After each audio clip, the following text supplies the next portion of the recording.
이재원 씨, 부인 한서열 씨가 갑자기 산후 대출혈이 발생해 현재 상황이 매우 위중합니다. 즉시 특효약을 투여해야 합니다. 그렇지 않으면 자궁을 보존할 수 없고 사람도 위험해요. 간호사의 목소리는 다급하고 빨랐다. 마치 송곳처럼 내 귀 속을 파고들었다.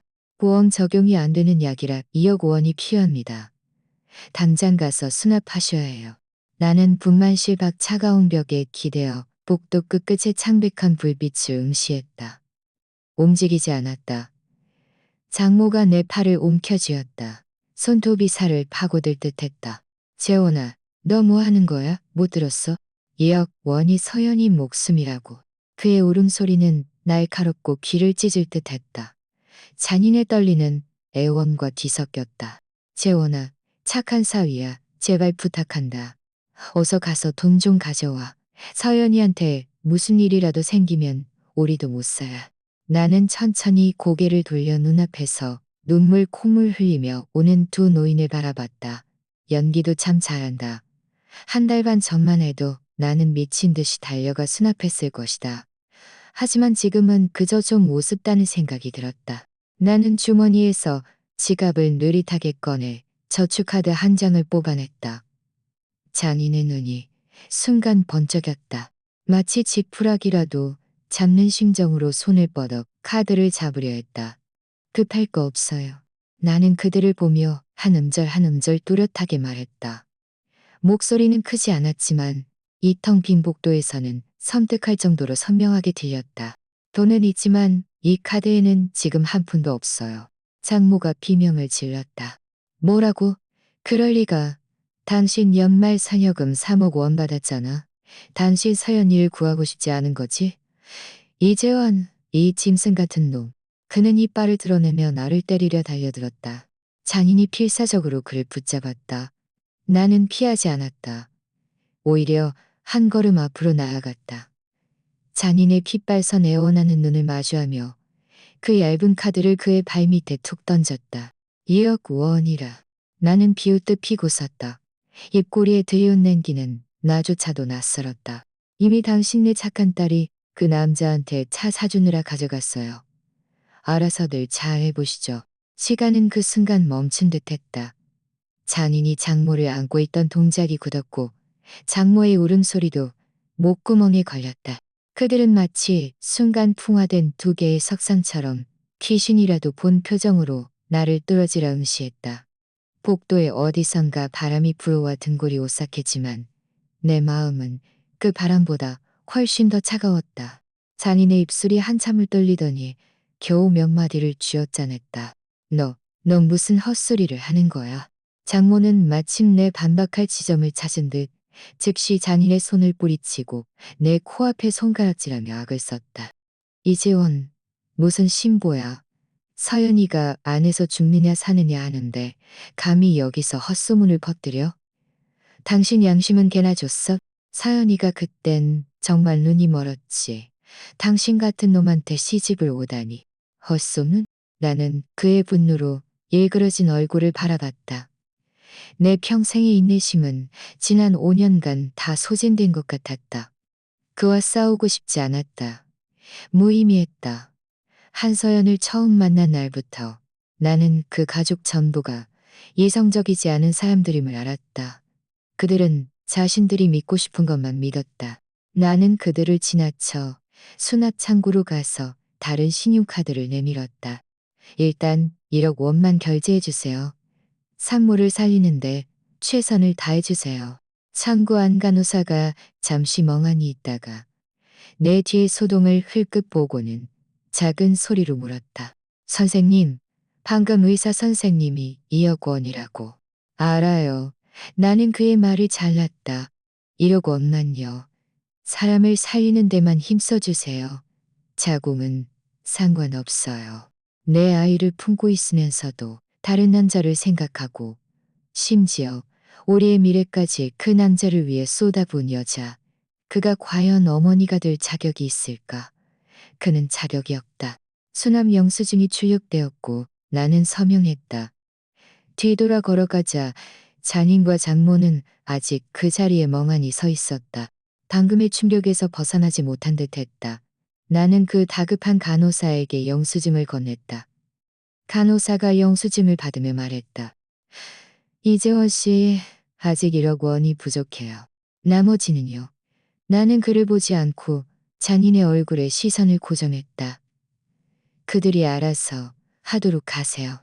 말을 마치고 나는 옆 벤치에 앉아 주머니에서 휴대폰을 꺼냈다. 그 익숙한 동작에 나 스스로도 소스라쳤다. 뒤에서는 장모의 믿을 수 없다는 듯한 질문이 들려왔다. 이재원, 무슨 뜻이야? 당신 돈 있는데 왜 절반만 내는 거야? 당신 서연이를 죽이려는 거지? 우리가 어디서 1억 원을 구해? 우리 두 노인네 퇴직금 다 합쳐도 한 달에 몇십만 원밖에 안 되는데. 당신 작정하고 서연이 목숨을 노리는구나. 나는 뒤돌아보지 않았다. 암호화된 앨범 하나를 열었다. 그 안에는 사진 한 장만 있었다. 사진 속 낯선 남자가 새 BMW3 시리즈 옆에 기대어 의기양양하게 웃고 있었다.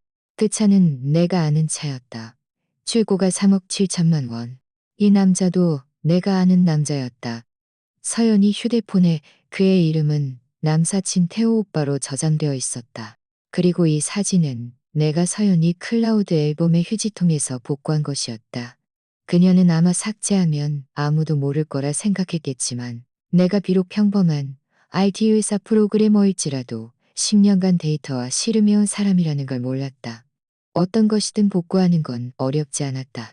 이 사진의 촬영 날짜는 한 달 반 전이었다. 내가 3억 원의 연말 상여금을 그녀의 카드에 넣어준 바로 다음 날. 나는 그녀에게 이 돈에 우리가 모아둔 돈을 합치면 학군 좋은 아파트의 계약금을 낼 수 있다고 말했다. 아이가 태어나면 이 60제곱미터의 넓고 작은 아파트에서 비좁게 살지 않아도 될 거라고. 그녀는 그때 나를 안고 환하게 웃으며 말했다. 여보, 당신 최고. 다 당신 말 들을게요. 돌아서자마자 그녀는 2억 8천만 원을 인출했고 자신의 카드에 있던 2천만 원을 더해 총 3억 원을 그녀의 소중한 남사친 태호 오빠에게 선물하여 그가 오랫동안 마음에 두었던 차를 사주었다. 그리고 나는 바보같이 매일 퇴근 후 신이 나서 집을 보러 다니며 우리의 미래를 계획했다. 웃기지 않는가. 잔인의 발소리가 내 앞에 멈춰섰다. 애원과 함께 미묘한 위험이 느껴졌다. 재원아, 네가 서연이한테 오해가 있는 건 알지만 지금은 사람 목숨이 달린 문제잖아. 무슨 일이든 서연이가 나오고 나면 우리 가족이 앉아서 잘 얘기해보자. 그는 자세를 낮췄다. 아버지는 네 카드에 이 돈만 있는 게 아니라는 걸 안다. 네가 재테크로 몇 년 전에 몇 천만 원 벌었잖아. 일단 그 돈으로 목숨부터 구해라. 제발 부탁한다. 우리 가족이잖아. 가족? 나는 고개를 들어 그의 시선을 마주했다. 아버님은 제가 특별히 속기 쉬운 사람이라고 생각하세요? 장인의 얼굴이 굳어졌다. 나는 휴대폰을 닫고 일어섰다. 내 키는 그보다 반뼘 더 커서 그를 내려다볼 수 있었다. 결혼 5년 동안 내 월급 카드는 전부 상납하고 용돈 1억만 원만 남겨뒀죠. 당신 딸 한서연은 한 달에 100만 원도 못 벌면서 내 돈으로 5억만 원짜리 가방, 1억만 원짜리 화장품을 눈 하나 깜짝 않고 샀어요. 당신네 두 분 노인네는 사흘이 멀다 하고 몸이 불편하다며 입에 달고 살던 수입 건강식품, 병원비, 어느 것 하나 내 돈이 안 들어간 게 있나요? 당신들은 내 노력을 당연하게 여기고 내 인내를 나약함으로 생각했죠. 이제 와서 일이 터지니 가족이라고요? 내 목소리는 크지 않았지만 한 글자 한 글자가 잔인의 얼굴에 못 박히는 듯했다. 그의 얼굴은 붉어졌다가 창백해지고 다시 푸르스름해졌다. 입술이 움직였지만 아무 말도 할 수 없었다. 내가 말한 모든 것이 사실이었기 때문이었다. 장모가 달려와 내 가슴을 밀쳤다. 당신이 말하는 게 다 뭐야? 남자가 돈 벌어서 아내한테 쓰는 건 당연한 거 아니야? 내 딸이 당신 따라가서 고생하려고 간 줄 알아? 당신이 이런 걸 따지는 게 남자냐? 네, 저는 남자가 아닙니다. 나는 그의 말을 받아쳤다. 목소리는 섬뜩할 정도로 평온했다. 그러니 나머지 1억 원은 당신들이 알아서 하세요. 당신들이 잘 키운 딸이 저지른 구멍, 당신들이 직접 메우세요.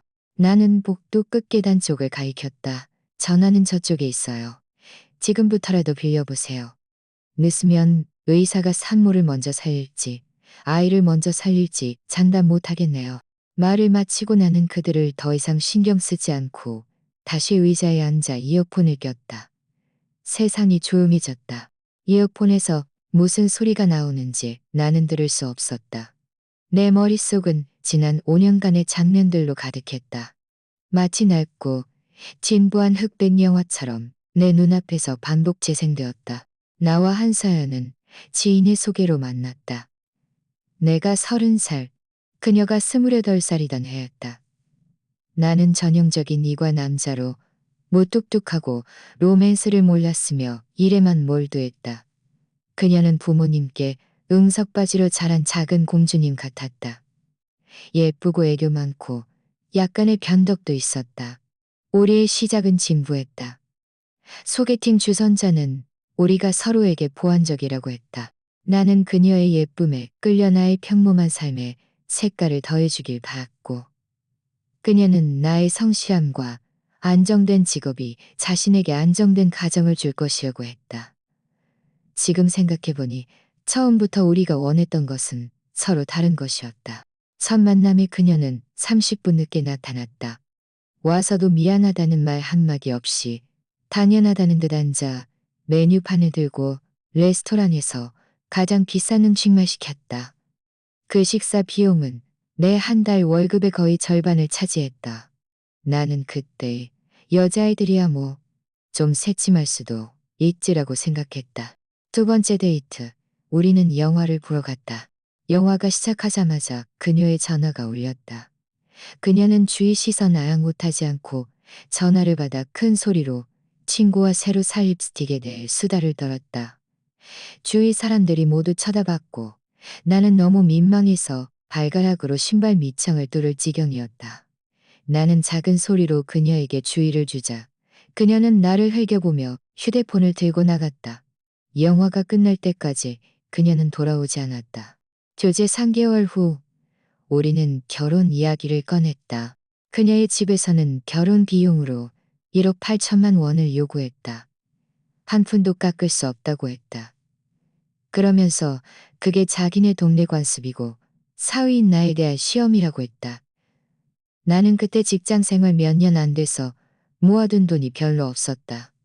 우리 부모님은 노후 자금을 꺼내고 친척들에게 이리저리 빌려서 겨우 그 돈을 마련했다. 결혼 비용을 건네던 날 우리 부모님은 나를 따라가서 자세를 한껏 낮추셨다.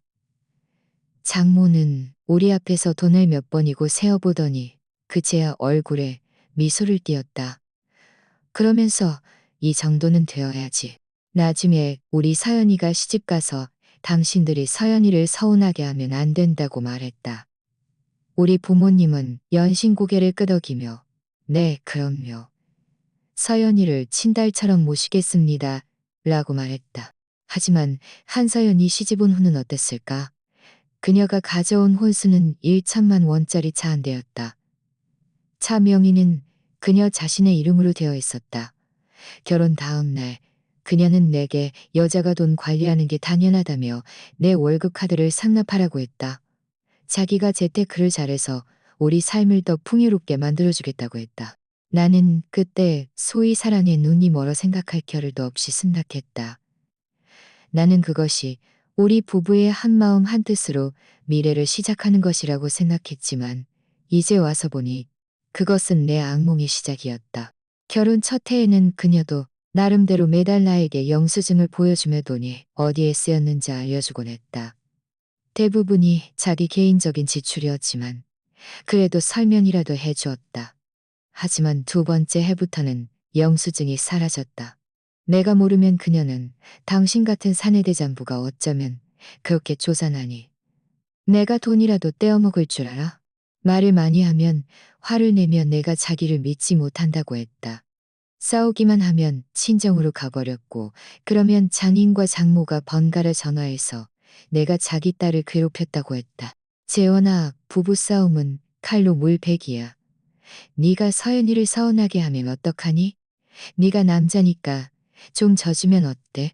서연이는 어릴 때부터 그런 대우를 받아본 적 없어.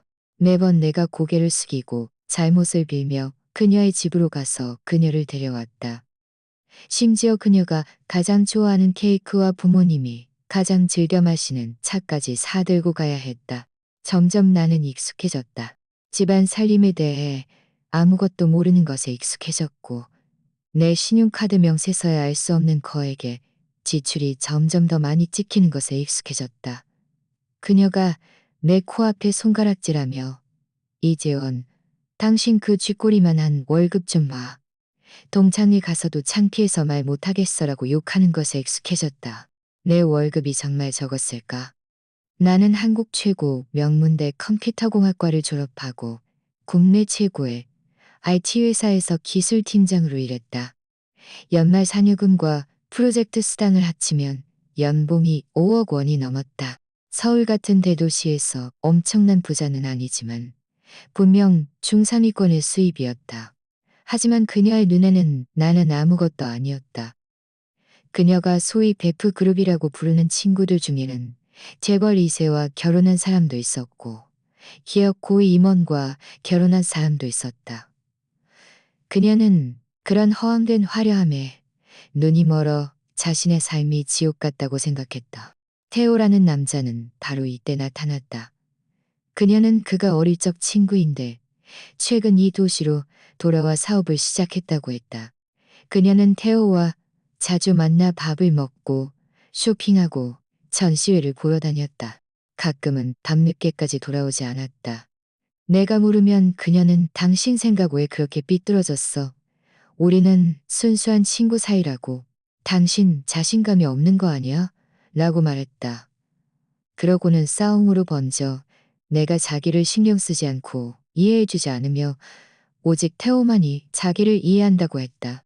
나는 밤늦게까지 야근하고 피곤한 몸을 이끌고 집에 돌아왔지만 나를 맞이하는 것은 언제나 차가운 냉기와 텅 빈 거실이었다. 그녀는 친구들과 광란의 밤을 보내거나 침실에 누워 휴대폰만 만지고 있었다. 내가 감기에 걸려 39도 고열로 쓰러져 물 한 잔만 떠다 달라고 하자 그녀는 고개도 들지 않고 당신 손발 없냐? 죽을 것도 아니면서라고 말했다. 하지만 태호가 SNS에 좀 불편하다는 글을 올리자 그녀는 즉시 긴장한 간호사처럼 안부를 묻고 심지어 배달 앱으로 예약을 보내주기까지 했다. 예언 대비는 마치 수많은 작은 바늘이 내 마음에 촘촘히 박히는 듯했다. 아프지는 않았지만 얼얼하고 가여워 사람을 불안하게 만들었다. 그녀가 임신했을 때 나는 아이의 탄생이 그녀를 좀 더 자제하게 만들고 가정을 돌아보게 할 것이라고 생각했다. 나는 너무 순진했다. 임신은 그녀가 더 심하게 변하는 핑계가 되었다. 그녀는 입덧을 핑계로 원래도 설렁설렁 다니던 직장을 그만두고 완전히 전업주부가 되었다. 하지만 그녀는 아무것도 하지 않는 전업주부였다. 하지만 그녀는 아무것도 하지 않는 전업주부였다. 집안일은 내가 설거지도 내가 심지어 그녀와 대화 내용은 볼 수 없었지만 나는 그녀의 얼굴에서 내가 한 번도 본 적 없는 진심에서 우러나오는 웃음을 볼 수 있었다. 그 웃음은 마치 칼날처럼 내 심장을 찔렀다. 정말 의심하기 시작한 것은 석 달 전의 일이었다. 그날 아버지의 심장병이 재발하여 가슴이 답답하다고 하셨다. 나는 아버지를 동네 병원에 모시고 갔다. 의사는 만약을 대비해 가장 좋은 서울대학교 병원에서 심장혈관 조영수를 받아 철저히 검사하는 것이 좋겠다고 했다. 검사비와 이것저것 잡다한 비용을 합치면 대략 500만 원 정도였다. 아버지는 돈이 아깝다며 그저 오래된 지병이니 약 좀 먹으면 나을 거라고 하셨다. 나는 고집했다. 어르신 몸은 버틸 수 없으니 검사를 꼭 해야 한다고. 집에 돌아와 소파에 앉아 마스크팩을 붙이고 드라마를 보고 있는 서연이에게 말했다. 서연아, 우리 카드에서 500만 원만 나한테 송금해줘. 나는 최대한 목소리를 차분하게 만들려고 노력했다. 내일 아버지 모시고 서울대병원에 가서 검사 받으려고. 그녀는 휴대폰에서 눈도 떼지 않고 건성으로 응 하고 대답했다. 10분이 지나도 돈이 들어오지 않았다. 나는 다시 한번 말했다.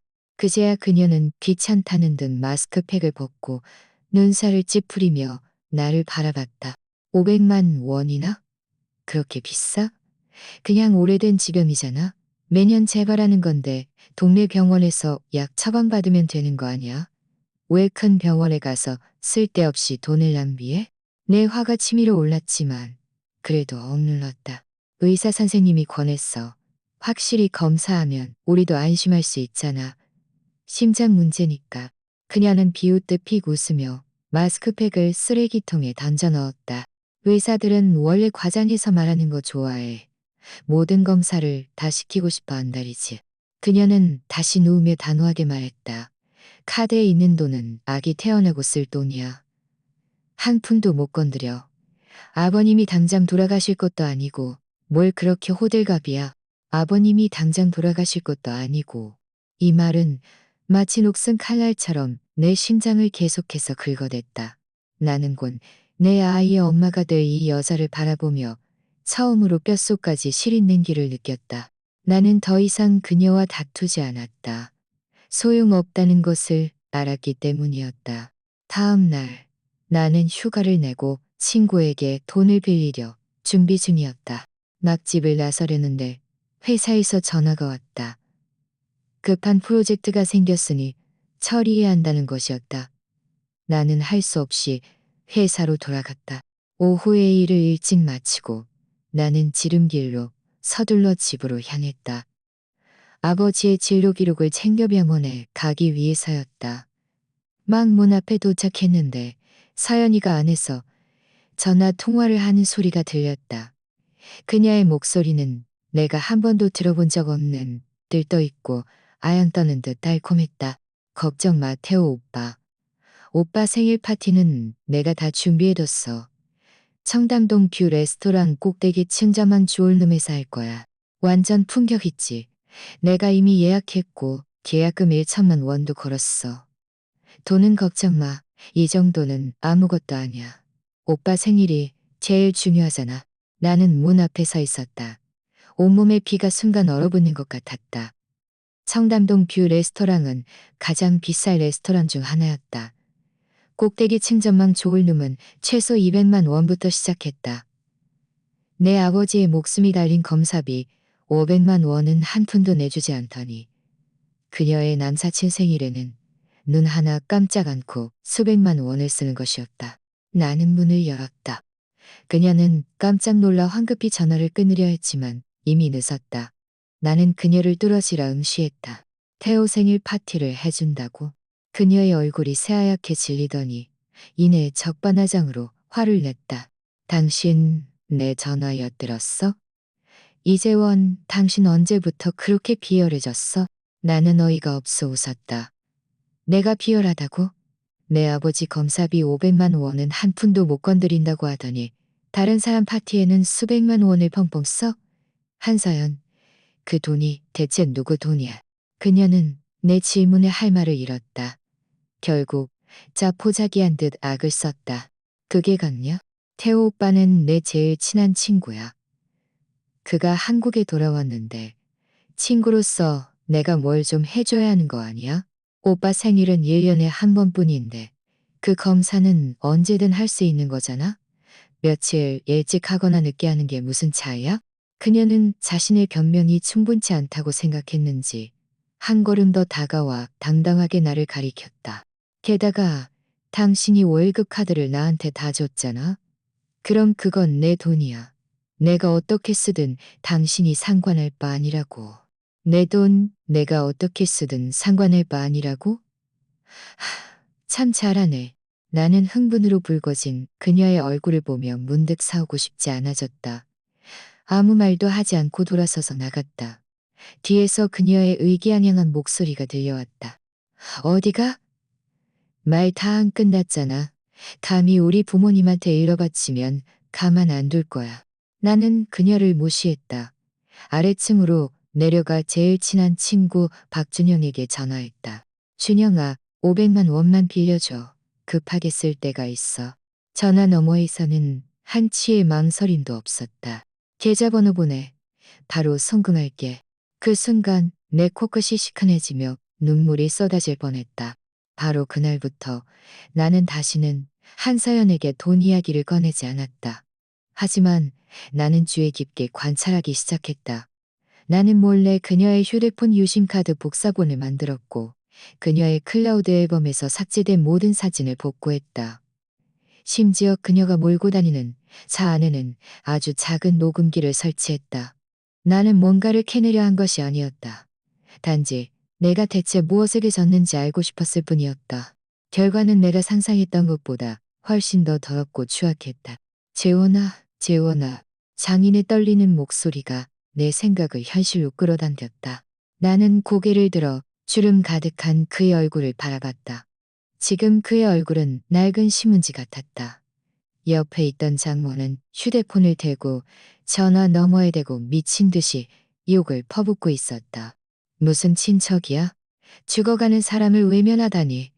처음에 돈 빌려줄 때는 뭐라고 했어? 이제 와서 모른 척한다고? 이 은혜도 모르는 것들. 아무도 돈을 빌려주지 않은 모양이었다. 장인은 손을 비비며 내 앞에서 더 깊이 허리를 굽혔다. 재원아, 방금은 아버지가 잘못했어. 미안하다. 네 엄마도 너무 당황해서 그랬던 거야. 네가 너무 신경 쓰지 마. 그는 우는 것보다 더 추한 미소를 지었다. 그 1억 원은 우리가 정말 감당할 수가 없어. 네가 먼저 내주면 안 될까? 서연이가 낳으면 우리가 집이라도 팔아서 꼭 갚을게. 제발 부탁한다. 나는 비굴한 그의 모습을 보며 마음속에 아무런 파동도 일지 않았다. 그저 평온하게 한마디 물었다. 아버님, 석 달 전 제가 아버님 모시고 검사 받으러 가고 싶어서 서연이한테 500만 원을 달라고 했을 때 서연이가 안 줬잖아요. 그때 아버님이 저한테 전화해서 뭐라고 하셨는지 기억하세요? 장인의 얼굴이 순식간에 새하얗게 질렸다. 장인의 몸이 휘청거렸다. 입술이 떨렸다. 그를 공포에 질리게 한 어떤 기억이 떠오른 듯했다. 그는 물론 기억할 것이다. 그날 나는 친구에게 돈을 빌려 아버지를 모시고 병원에 갔다. 접수줄을 서 있는데 장인에게서 전화가 걸려왔다. 전화가 연결되자마자 아버지의 병세를 묻는 대신 다짜고짜 질책이 쏟아졌다. 재원아, 너 또 서연이랑 싸웠어? 걔 임신 중인 거 몰라? 혹시라도 스트레스 받아서 잘못되면 어떡할 거야? 그의 목소리에는 비난이 가득했다. 나는 그때 휴대폰을 들고 사람들로 북적이는 병원 로비에 서서 그저 황당하다는 생각만 들었다. 아버님, 서연이가 아버지 병원비 안 주려고 했어요. 헛소리. 장인이 즉시 내 말을 잘랐다. 서연이가 나한테 다 말했어. 당신이 굳이 이때 큰돈을 들여서 쓸데없는 검사를 해야 한다고. 서연이가 당신을 말린 건 우리 가정을 위해서야. 태어날 아이를 위해서라고. 그런데 당신은 고마워하기는커녕 이런 사소한 일로 서연이랑 크게 싸웠다며? 이재원, 당신 양심 없어? 서연이 뱃속에 있는 건 당신 애잖아. 나는 휴대폰을 쥐고 온몸이 부들부들 떨렸다. 흑백을 전도하고 사실을 왜곡하다니. 나는 그때서야 한서연의 이기심과 비이성적인 태도가 그들 가족의 뼛속까지 박혀 있다는 것을 깨달았다. 그것은 사소한 일이 아니었다. 그것은 내 아버지의 목숨이었다. 무슨 목숨이냐느니. 그렇게 듣기 싫은 소리를 해? 잔인의 목소리에는 짜증이 가득했다. 네 아버지 그거 그냥 지병이잖아. 그렇게 여러 해를 지내왔는데 하필 이럴 때 돈을 써? 나는 네가 우리 서연이한테 책임지기 싫은 거라고밖에 안 보여. 잠시 멈칫하더니 그는 단호한 어조로 내게 명령했다. 당장 가서 서연이한테 사과해. 네가 잘못했다고 말해. 여자가 임신하면 감정 기복이 심하니까 네가 달래줘야지. 그게 남편의 책임이야. 네 아버지 쪽은 일단 약 먹으면서 버티고 애 태어나고 돈 생기면 그때 가서 얘기해. 뭘 그렇게 큰일이라고 그래. 뭘 그렇게 큰일이라고? 그날 나는 전화를 끊고 아무 말도 하지 않았다. 수남 영수증에 찍힌 오삼이만 원이라는 글자를 보며 처음으로 내 결혼 생활에 대해 뼛속 깊이 회의를 느꼈다. 나는 이전에는 서연이가 그저 은석바지로 자라서 그렇지 본성은 나쁘지 않다고 생각했다. 이제는 알겠다. 그를 가족 눈에는 내 부모님, 내 희생, 나의 모든 것이 깃털처럼 가벼웠다. 오직 자기들 가족의 일만이 천지개벽할 일이었다. 지금 장인의 새하얀 얼굴을 보며 나는 그날의 장면을 한 치의 오차도 없이 그의 앞에서 다시 재현했다. 아버님. 그때 아버님은 제 아버지 병이 사소한 일이라고 하셨죠. 일단 약 먹고 아이 태어나면 그때 가서 얘기하라고요. 나는 잠시 멈췄다가 그의 회피하는 눈을 바라보며 천천히 뒷말을 이었다. 지금 아버님 딸이 저 안에 누워있는 것도 그저 사소한 일일 뿐이에요. 아버님도 그녀에게 일단 버티라고 하고 언제 아버님께서 돈을 마련하면 그때 가서 얘기해도 될 것 같네요. 내 목소리는 매우 평온했고 아무런 파동도 없었다. 하지만 한 글자 한 글자가 얼음으로 만든 칼날처럼 장인의 심장을 사정없이 찔렀다. 그의 몸이 격렬하게 떨렸다. 손을 뻗어 내 팔을 잡으려 했지만 감히 그러지 못했다. 재원아, 아니야. 그게 아니야. 그때는 그때고 지금은 지금이지. 어? 나는 눈썹을 치켜떴다. 왜 그때는 그때고 지금은 지금이죠? 설마 내 아버지 목숨은 목숨이 아니고 아버님 딸 목숨만 목숨인가요? 장인은 내 말에 한마디도 하지 못했다. 늙은 얼굴은 돼지 간처럼 붉게 변했고 옆에 있던 장모는 마침내 전화 통화를 마치고 아무것도 얻지 못한 채 모든 분노를 내게 쏟아부었다. 그는 달려와 나를 핥히고 찢으려 했다. 장인이 필사적으로 그를 막았다. 이재원, 이 살인마 같은 놈. 당신은 잘 죽지 못할 거야. 내 딸한테 무슨 일이라도 생기면 내가 귀신이 되어서라도 당신을 가만두지 않을 거야. 당신은 아들한테 조문이나 해주는 게 좋을 거예요. 나는 차갑게 그를 바라봤다. 그 남자한테 조문이나 해주라고 하세요. 당신 딸이 우리 집 살 돈으로 사준 새 차를 몰고 지금 어디서 한량처럼 돌아다니는지 그에게 말해주세요. 당신 딸의 자궁과 목숨이 바로 그 3억 7천만 원짜리 BMW 3 시리즈 때문에 이렇게 값싸게 변했다고. 장모는 나를 가리키며 온몸을 부들부들 떨었다. 숨이 넘어가는 듯하더니 눈을 뒤집으며 그대로 뒤로 쓰러졌다. 엄마. 장인이 비명을 지르며 황급히 나를 놓아주고 허둥지둥 그녀를 부축했다. 복도는 순식간에 난장판이 되었다. 지나가던 간호사가 달려와 인중을 누르고 의사를 부르고 난리도 아니었다. 나는 그 자리에 서서 이 모든 것을 냉정하게 지켜봤다. 동정심은 한 조각도 없었다. 진작 이렇게 될 줄 알았으면 왜 그랬을까? 당신들이 내 선의를 당연하게 여기고 내 한계를 발밑에서 짓밟을 때 이런 날이 올 것을 예상했어야 했다. 곧 장모는 몇몇 의사와 간호사에게 들려들 것에 실려 응급실로 실려갔다. 장인은 갈팡질팡했다. 한쪽은 수술실에 있는 딸, 다른 한쪽은 쓰러진 아내. 그는 결국 장모를 따라 응급실로 갔다. 가기 전 그는 나를 한 번 돌아봤다. 그 시선은 극도로 복잡했다. 분노, 애원, 공포, 그리고 한 줄기 절망까지. 그는 마침내 내가 더 이상 그들이 마음대로 할 수 있는 물렁한 존재가 아니라는 것을 깨달은 모양이었다. 복도는 마침내 완전히 조용해졌다.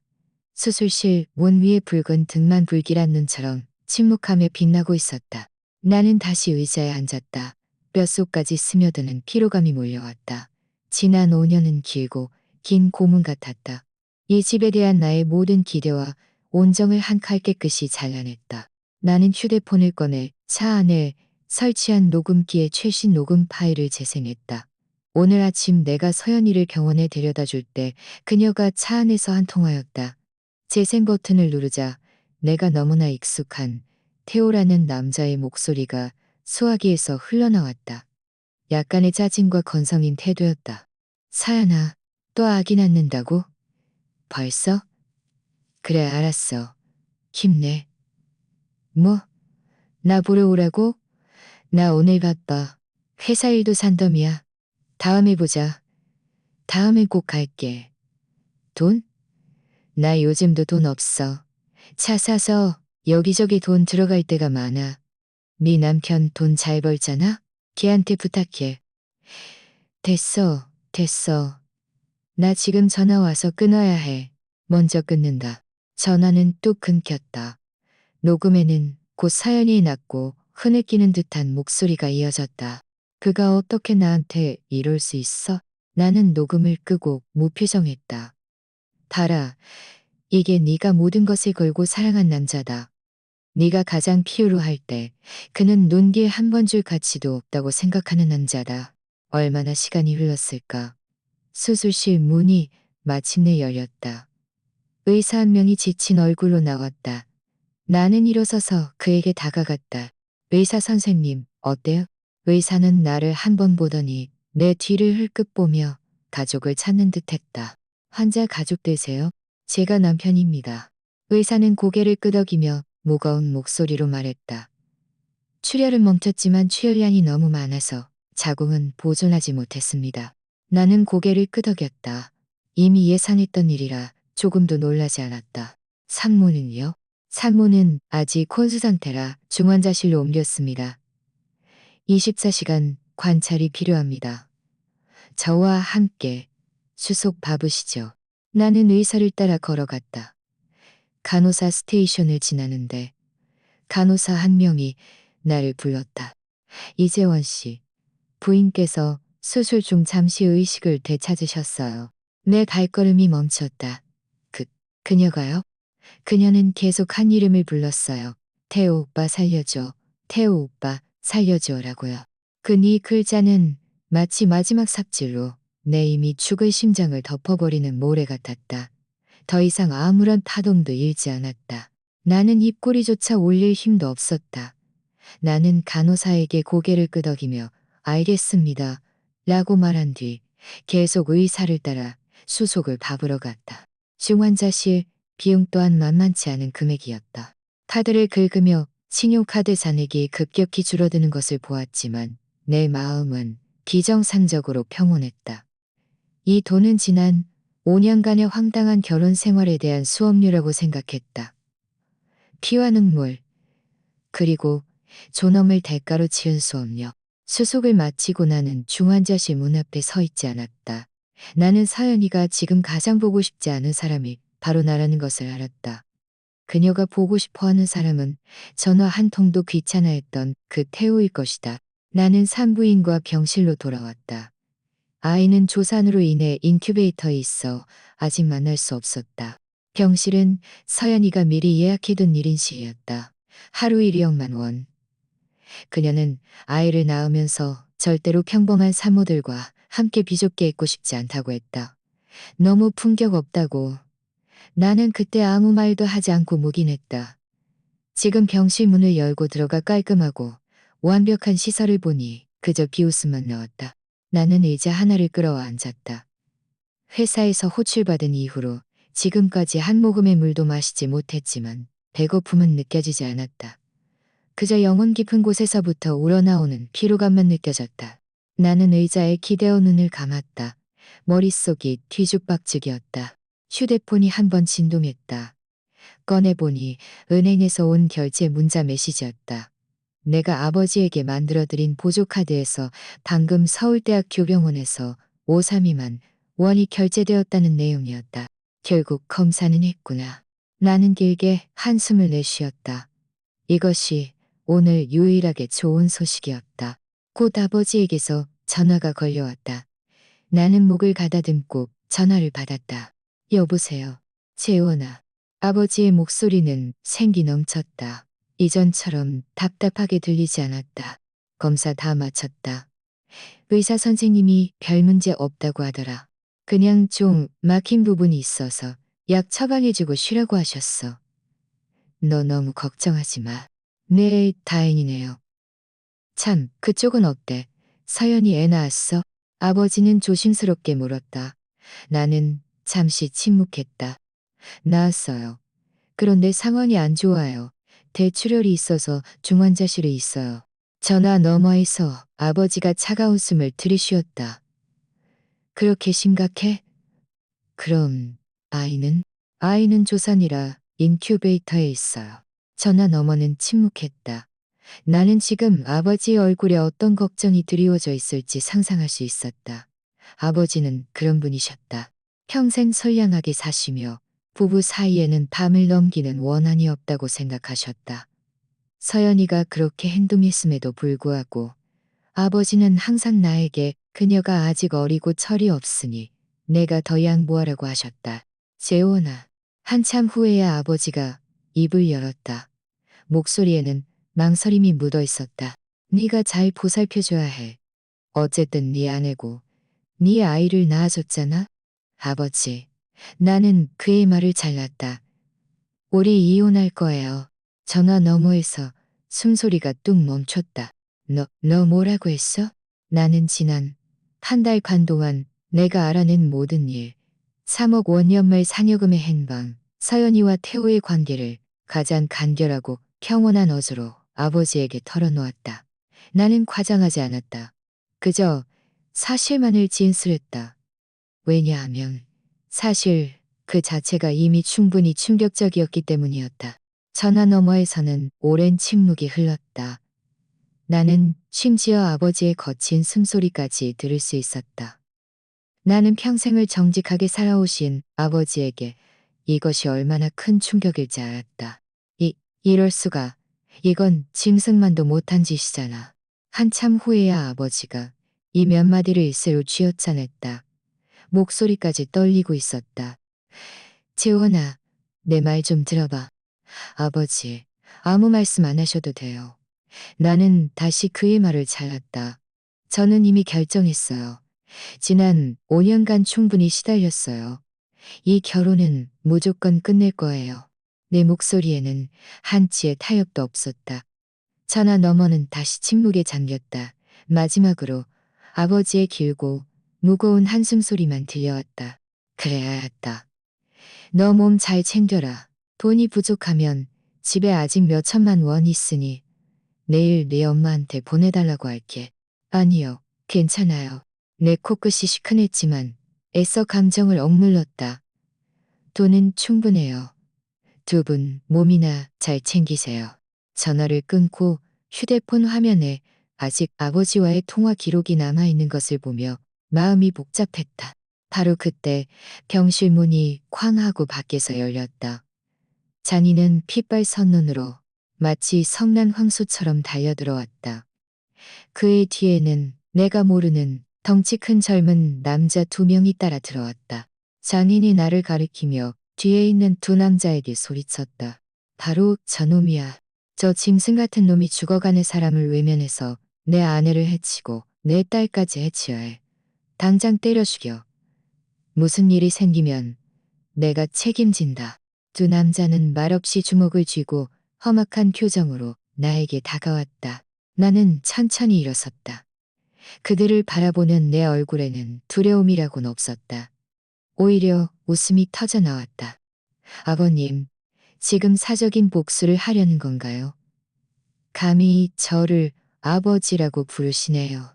장인은 온몸을 부들부들 떨었다. 나는 너 같은 늑대 같은 사위 없어. 오늘 내가 하늘을 대신해서 내 딸의 억울함을 풀어주겠다. 그래요? 나는 휴대폰을 주머니에 넣고 손목을 돌려 딱 소리가 나게 했다. 그럼 잘 됐네요. 저도 우리 사이에 쌓인 빚을 제대로 청산해야겠다고 생각하던 참이었거든요. 나는 두 건장한 남자에게 다가갔다. 그들의 눈에는 내가 그저 안경 낀 점잖은 프로그래머일 뿐이라 분명 쉽게 제압할 수 있을 것이라고 생각했을 것이다. 왼쪽 남자가 비웃으며 주먹을 휘둘러 내 얼굴을 향해 날아왔다. 나는 피하지 않았다. 그의 주먹이 내 코끝에 닿으려는 찰나 나는 몸을 살짝 옆으로 틀고 오른손을 번개처럼 뻗어 그의 손목을 꽉 잡았다. 이어서 아래로 비틀면서 동시에 왼 팔꿈치로 그의 옆구리를 사정없이 찍었다. 우드득. 뼈가 부러지는 선명한 소리와 함께 남자의 돼지 멱다는 듯한 비명이 병실 전체에 울려 퍼졌다. 다른 남자는 잠시 멍하니 있었다. 나처럼 나약해 보이는 사람이 싸움꾼일 줄은 생각도 못한 모양이었다. 하지만 그는 단 1초만 멍하니 있었을 뿐 고함을 지르며 발로 나를 걷어찼다. 나는 첫 번째 남자의 손목을 놓고 깔끔하고 날렵한 옆차기로 그의 무릎을 정확히 가격했다. 턱! 두 번째 건장한 남자는 비명을 지르며 바닥에 무릎을 꿇고 무릎을 부여잡고 고통에 몸부림쳤다. 이 모든 과정은 10초도 채 걸리지 않았다. 깔끔하고 정확하게. 찬이는 문가에 서서 완전히 얼어붙었다. 그는 입을 벌리고 있었다. 얼굴 표정은 분노에서 경악, 그리고 공포로 변했다. 그는 아마도 자신 앞에서 늘 굴종적이고 순종적이었던 사위에게 이런 면이 있을 줄은 상상도 못했을 것이다.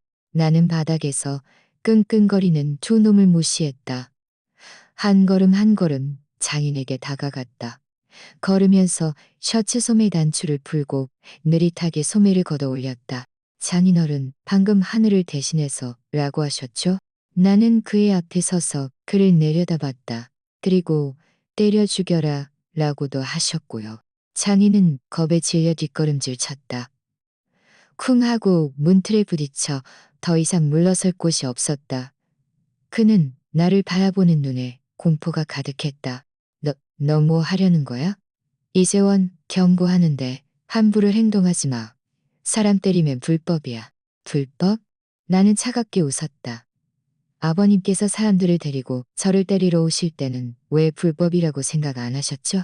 아버님 딸이 제 피땀 어린 돈을 가지고 다른 남자에게 차를 사줄 때는 왜 불법이라고 생각 안 하셨죠? 아버님 온 가족이 흡혈귀처럼 제 몸에 들러붙어 5년 동안 피를 빨아먹을 때는 왜 이것도 일종의 강도라고 생각 안 하셨죠? 나는 한마디 할 때마다 한 걸음씩 그에게 다가갔다. 잔인한 겁에 질려 다리가 후들거려 거의 서 있을 수 없었다. 나. 그는 한참을 더듬거렸지만 완전한 문장 하나를 말하지 못했다. 나는 걸음을 멈췄다. 그와는 주먹 하나 정도의 거리밖에 되지 않았다. 나는 그의 이마에서 땀방울이 송골송골 맺히는 것을 선명하게 볼 수 있었다. 나는 손을 들어 올렸다. 장인은 비명을 지르며 눈을 감고 온몸을 웅크렸다. 하지만 내 손은 떨어지지 않았다. 나는 그저 그의 흥분으로 인해 삐뚤어진 옷깃을 가볍게 정리해 주었다. 그리고 그의 귓가에 대고 우리 둘만 들을 수 있는 목소리로 나지막이 말했다. 겁내지 마세요. 저는 당신을 때리지 않을 거예요. 당신을 때리면 제 손만 더러워지니까요. 하지만 내 어조는 급변했다. 목소리는 얼음처럼 차가웠다. 하지만 이 빚은 제가 한 푼 한 푼 당신들에게 천천히 갚아줄 겁니다. 당신 딸 한서연의 혼외정사와 부부 공동 재산 횡령부터 시작해서요. 안심하세요. 증거는 충분합니다. 그녀가 재산 한 푼도 못 받고 빈손으로 쫓겨나도록 만들 수 있을 만큼요. 말을 마치고 나는 몸을 일으켜 한 걸음 물러나 그와의 거리를 다시 벌렸다. 잔이는 갑자기 눈을 크게 뜨고 믿을 수 없다는 듯 나를 바라봤다. 그의 입술은 이미 핏기 하나 없었다. 증거? 당신 무슨 증거가 있어? 그는 아직도 발뺌하고 있었다. 나는 웃었다. 아무 말도 하지 않았다. 나는 그저 휴대폰을 꺼내 동영상 하나를 재생하고 화면을 그에게 돌렸다. 동영상 속에는 서연이가 조수석에 앉아 한 남자의 팔짱을 끼고 깔깔 웃고 있었다. 그 남자는 바로 태호였다. 남자는 운전하면서 고개를 돌려 그녀의 얼굴에 입을 맞췄고 한서연은 피하지 않고 오히려 그의 얼굴에 입을 맞췄고 한서연은 피하지 않고 오히려 그의 어깨에 머리를 기댔다. 동영상 촬영 각도는 교묘했다. 아마도 그녀가 실수로 녹화했다가 영리하게 삭제했다고 생각했을 것이다. 잔이는 휴대폰 화면을 뚫어지라 응시했다. 눈이 동그랗게 커졌다. 그의 숨소리가 점점 더 가빠지고 가슴이 격렬하게 들썩였다. 이건 조작된 거 아니야? 나는 휴대폰을 거두며 담담하게 말했다. 차는 BMW 3 시리즈. 바로 당신 딸이 태호에게 사준 그 차예요. 장소는 당신네 아파트 단지 아래. 시간은 2달 전 어느 오후. 그날 당신 딸은 저한테 친정에 가서 당신네 두 분이랑 식사한다고 했죠. 이제 보니 정말 집에 간 거 맞네요. 다만 다른 집에 간 것뿐이지만 잔이는 더 이상 버틸 수 없었다. 목에서 신음 소리를 내더니 피를 한 움큼 토해냈다. 그는 눈을 뒤집으며 온몸이 흐물흐물해져 바닥에 쓰러졌다. 잔인이 토해낸 피는 내 반짝이는 구두 위에 떨어져 끈적했다. 나는 미간을 찌푸리며 한 걸음 물러섰다. 바닥에 쓰러졌던 두 남자는 비틀거리며 일어나 잔인이 피를 토하고 쓰러지는 것을 보고는 기겁했다. 그들은 자신의 몸에 통증도 있고 허둥지둥 잔인을 부축했다. 잔인어른, 왜 그래요? 빨리 의사 불러요. 병실은 또다시 아수라장이 되었다. 나는 눈앞의 소동을 냉정하게 지켜봤다. 마음속에는 한 조각의 파동도 없었다. 처음에 당신 딸이 내 피땀 어린 돈을 가지고 제비족을 먹여 살릴 때는 왜 피를 안 토했어? 처음에 당신네 온 가족이 나를 바보 취급하며 내 피를 빨아먹을 때는 왜 피를 안 토했냐고? 이제 와서 업보가 돌아오니 감당이 안 돼? 곧 의사와 간호사들이 다시 달려와 잔인마저 들것에 실어 응급실로 급히 옮겼다. 떠나기 전 한 간호사가 나를 흘끗봤다. 복잡한 눈빛이었다. 아마도 그의 눈에는 내가 아내와 잔인, 장모를 모두 병원에 입원시킨 악마 같은 사위로 보였을 것이다. 나는 신경 쓰지 않았다. 나는 창가로 가서 티슈를 뽑아내 구두에 묻은 피자국을 꼼꼼히 닦아냈다. 한 점 한 점 원래의 광택을 되찾을 때까지. 마치 지난 5년간 내 몸에 들러붙었던 모든 더러움과 모욕을 닦아내는 듯했다. 나는 휴대폰을 꺼내 대학 시절 가장 친구이자 현재 본시 최고의 로펌에서 파트너 변호사로 일하는 최민준에게 전화했다. 민준아, 나 이재원이야. 전화 너머에서 최민준의 시원한 웃음소리가 들려왔다. 오, 이 무뚝뚝한 자식. 웬일로 나한테 전화를 다 했냐? 너 아내 출산 보러 간 거 아니었어? 아기 낳았어? 낳았어. 내 목소리에서는 아무런 감정도 느껴지지 않았다. 나 이혼 준비 중이야. 전화 너머의 웃음소리가 뚝 끊겼다. 뭐라고? 나 이혼 준비 중이야. 나는 다시 한번 반복했다. 네 도움이 필요해. 혼외정사, 부부 공동재산 횡령. 재산 한 푼도 못 받고 빈손으로 쫓겨나게 만들 거야. 최민주는 몇 초간 침묵하더니 곧바로 직업적인 냉정한 어조로 바뀌었다. 알았다. 증거는? 증거가 핵심이야. 있어. 나는 창밖의 흐린 하늘을 바라봤다. 동영상, 녹음, 송금 기록. 그녀를 완전히 파멸시킬 만한 것들이 다 있어. 최민주는 전화 너머에서 휘파람을 불었다. 오, 이 자식. 평소에는 얌전한 줄 알았는데 수단이 독하네. 그런데 마음에 든다. 네가 가지고 있는 증거들 잘 정리해서 암호화해서 나한테 보내. 내가 바로 최고의 이혼 전문 변호사 팀을 꾸려줄게. 걱정 마. 증거가 완벽하다면 빈손으로 쫓겨나게 할 뿐만 아니라 먹어치운 것까지 다 토해내게 할 수 있다고 장담해. 알았다. 나는 굳게 대답했다. 고맙다, 친구야. 나한테 뭘 고맙다고 그래. 최민주는 잠시 멈칫하더니 다시 물었다. 참, 네 아내 이름이 뭐라고? 한서연. 한서연. 최민주는 그 이름을 되뇌었다. 그러다 갑자기 어? 하고 소리를 냈다. 왜? 내가 물었다. 아무것도 아니야. 그냥 좀 익숙해서. 최민준이 말했다. 며칠 전 우리 로펌 동료 한 명이 자기 의뢰인이 여자친구한테 3억 원 사기당해서 차 사줬다고 뒤새기를 하던데 그 여자의 이름이 한모식이었어. 내 심장이 콩 하고 떨어졌다. 네 동료 의뢰인 이름이 뭔데? 이름? 생각해보자. 최민준이 한참을 생각하더니 말했다. 아마 김모식의 태호였나? 김태호. 맞아. 김태호였어. 최민주는 그제야 깨달은 듯 말했다.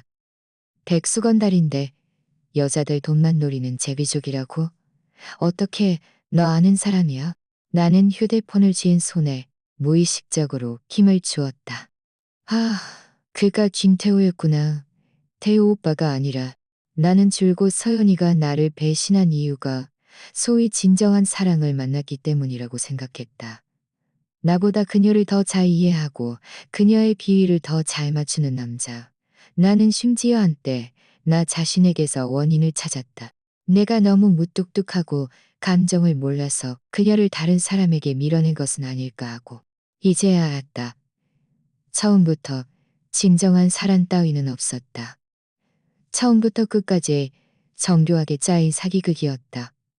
그리고 내 아내 한서연은 그덫에 기꺼이 뛰어든 어리석은 먹잇감이었다. 그녀는 자신이 자랑할 만한 자본을 찾았고 상류사회로 진입하는 지름길을 찾았다고 생각했지만 상대방의 눈에는 그저 언제든 빨아먹고 이용할 수 있는 현금 인출기에 불과했다. 우스웠다. 정말 너무나 우스웠다. 나는 참지 못하고 나지막이 웃기 시작했다. 점점 더 크게 웃다가 결국 눈물까지 흘릴 지경이었다. 내가 대체 무엇에게 진 걸까? 나는 사기꾼에게 졌다. 달콤한 말 몇 마디로 내 아내를 홀려 우리 집의 모든 재산을 기꺼이 바치게 한 사기꾼에게 졌다. 여보세요? 재원아, 괜찮아? 최민주는 내 웃음을 좀 선택했는지 물었다. 괜찮아. 나는 웃음을 멈추고 눈빛이 전례 없이 차가워졌다. 나는 아주 멀쩡해. 민준아, 부탁 하나만 더 들어줘. 말해봐. 김태우라는 그 사람을 사기죄로 고소하고 싶어. 최민주는 잠시 멍하니 있었다. 고소? 증거 있어? 이런 일은 주관적으로 사기 의도가 있었다는 직접적인 증거가 없으면 유죄를 입증하기 어려워. 게다가 네 아내가 자발적으로 준 돈이잖아. 알아. 나는 그의 말을 잘랐다. 나는 법원에서 그를 유죄로 판결하길 원하는 게 아니야. 나는 단지 법원에서 발행하는 소환장이 필요해. 그의 손에 정확히 전달될 소환장. 최민주는 똑똑한 사람이었다. 그는 즉시 내 의도를 이해했다. 너 산을 흔들어 범을 잡으려는 거냐? 아니. 나는 창밖으로 구급차가 요란하게 지나가는 것을 바라봤다. 나는 저들이 서로 물어뜯게 만들 거야. 서연이는 어때요? 나약한 목소리가 병실 문가에서 들려왔다. 나는 뒤돌아보니 장모가 간호사의 부축을 받으며 문가에 서 있었다. 그는 방금 응급실에서 돌아온 참이라 얼굴은 아직 경적으로 창백했지만 눈빛 속 원망은 조금도 줄어들지 않았다. 그는 아마 자님마저 화병으로 쓰러졌다는 소식을 들었을 것이다. 지금 나를 보는 그의 눈빛은 나를 산채로 잡아먹을 듯했다. 나는 그를 무시하고 곁을 스쳐 지나갔다. 이재원, 거기서. 그가 내 뒤에서 비명을 질렀다. 나는 발걸음을 멈췄지만 뒤돌아보지 않았다. 내 딸한테 무슨 일이라도 생기면 내가 당신이랑 목숨 걸고 싸울 거야. 당신이 걱정해야 할 건 그녀의 몸이 아니에요. 나는 고개를 돌려 눈꼬리로 그를 차갑게 흘겨봤다. 당신이 걱정해야 할 건 그녀가 깨어났을 때 법원에서 온 소환장을 받고 또 한 번 기절하지 않을까 하는 거예요. 결국 사기꾼의 전 여자친구라는 타이틀은 듣기 좋지 않잖아요. 말을 마치고 나는 더 이상 지체하지 않고 성큼성큼 병원을 나섰다. 뒤에서는 장모의 찢어지는 듯한 비명소리가 들렸다. 공포와 이해할 수 없다는 듯한 저주가 뒤섞인 소리였다. 그 소리들은 마치 다른 세상에서 온 것 같았고 나와는 아무 상관이 없었다. 나는 집으로 돌아가지 않았다. 그 소위 집이라는 곳은